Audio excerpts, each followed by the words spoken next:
Hello, everyone, and welcome back. Today we're looking at the Phoenix Hawk Light Class Pinnance. This is the predecessor to the famous Firespray 31 class patrol craft. Characteristics-wise, the Phoenix Hawk class was designed to carry a small group of individuals across large distances of space. The design goals were admirable: create a personal transport craft that was affordable for all classes of society, bringing space travel to as many beings as possible. However, in order to accomplish this goal, KSE cut as many corners as possible to keep the costs down so as to not to limit the sales to the wealthy. Accommodations within the Phoenix Hawk class were cramped at best and were few amenities to be had for refitting the ship. Uh, in a twist of irony, the resulting craft was a Spartan um, that the rich elite in the galaxy showed no interest in whatsoever. Compounding these problems was the ungainly appearance of the Phoenix Hawk class Pinnance, which resembled an overweight version of the Firespray 31 class. It measured 19.2 meters in length and could accommodate up to 4 passengers. The Phoenix Hawk class required only a single pilot to operate it, but allowed for a co-pilot to assist as a gunner and in operation and in operating the craft. It was decently armored and well armed, being outfitted with a pair of heavy blaster cannons and 2 light ion cannons for defense. As such, it was more than capable starship suitable for making long distance trips into dangerous and distant sectors of the galaxy. History-wise, the uh, designated the S-40K, the Phoenix Hawk class Pinnance, was only the first ships designed and built by Kuat Systems Engineering during the years leading up to the Clone Wars. Sales of the Phoenix Hawk remained steadily during the near the end of the Galactic Republic, but declined during the period of the Galactic Empire. While Quad Systems Engineering was abolished back into Quad Drive Yards, the series was discontinued. Once a common sight in the Old Republic, the Phoenix Hawk class Pinnance faded into obscurity during Palpatine's reign and became virtually unknown by the time of his defeat.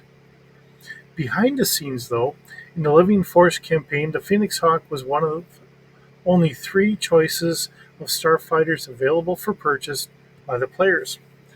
The other two being the Z-95 Headhunter and the Gun Tug, being the only starfighter available with an integrated hyperdrive. It has tended to be the default starfighter of choice amongst players in the campaign. So we get to see this in Only the Force, which is the first appearance, and Jedi Trial. The sources for this come from Starships of the Galaxy, Wizards of the Coast, Standoffs, the Complete Star Wars Encyclopedia, the Clone Wars Campaign Guide, and Legacy Era Campaign Guide. So that's where we get all this information here on Wikipedia. All right, so looking at things here, we do have Starships of the Galaxy, page 72, which is where the source for this comes from. This is a general alignment, Old Republic era starfighter slash transport. Um, Again, it is at 19.2 meters long, uh, has a crew of 1 or 2. Let's see, passengers of 4. Cargo capacity is 20 metric tons. Consumables is roughly about 2 months. So brand new, this is going to cost you about 112,000 credits, and it has a times 2 hyperdrive. It does have a nav computer, but it's only limited to 2 jumps. A maneuverability of only 1D, so not the most maneuverable ship in the galaxy here. It has a space of 5, so it's not a very fast ship as well. Again, like the write up had said, it was designed for the masses. Um, it really wasn't a very hybrid ship or anything else. It was kind of meant to get people out and about into the galaxy at large. Let's see, atmosphere wise, it can go about 850 kilometers an hour. It really seems to excel here when we look at the hull being a 5D, that is very respectable for a ship this size. Has shields of 2D, so that's right as our where we want our standard to be, at least to start off with. Now we do see ships that are um, lower in scale as far as shields go and all that stuff. TIE fighters don't even have shields. So when you look at it in those regards, yeah, it's doing pretty good, but the higher the number, the better. Just being honest there. Our sensor packet, not looking the greatest as far as our actual modifiers to start off with. Passively, we can scan 1.5 kilometers at a 0D modifier. Uh, an active scan is at 3 kilometers at a 1D modifier, so a little bit below what our average would be. Remember, 2D is our average.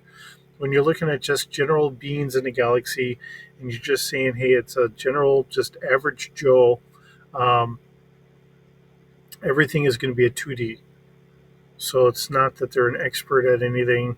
Yeah, they can do things, but they're not going to be able to turn tight corners or all that. They're just going to be able to do the regular, simple, mundane tasks.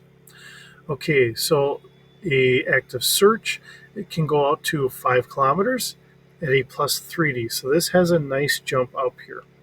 And then a focus out to 200 meters, not very far, but decent. And it is at a plus 4 or 4D to our skill roll. So, when we first start for a passive and active scan, it's not very good. But once we start doing our search and focus, it really does kind of pick up a little bit. Okay, so cannon-wise, it did say that we have 2 heavy blaster cannons. These are fire linked. Has a fire control of 1D.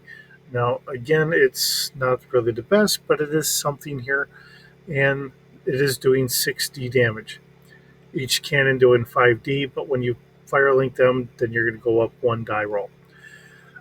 We do have 2 light ion cannons, and that is, again, a fire control of 1D, and has a damage of 4D to be able to knock out shields or electronics or what have you. And that's really a good weapon for trying to help evade pirates and so on and so forth. Or if you're trying to capture someone, if you're trying to do this as a, say, pirate vessel, you can knock out their shields and then maybe you can disable their engines or so forth. It gives you that flexibility. You're not actually trying to kill someone, you're trying to disable their equipment so that way they can't run away on you, hopefully. So, here we are. Another one of those ships, a precursor to what we see for Slave One, being the fire spray. Um, it's an interesting ship, but it has its drawbacks. Like I said, I mean, it was meant for the masses, so it's not a fast ship.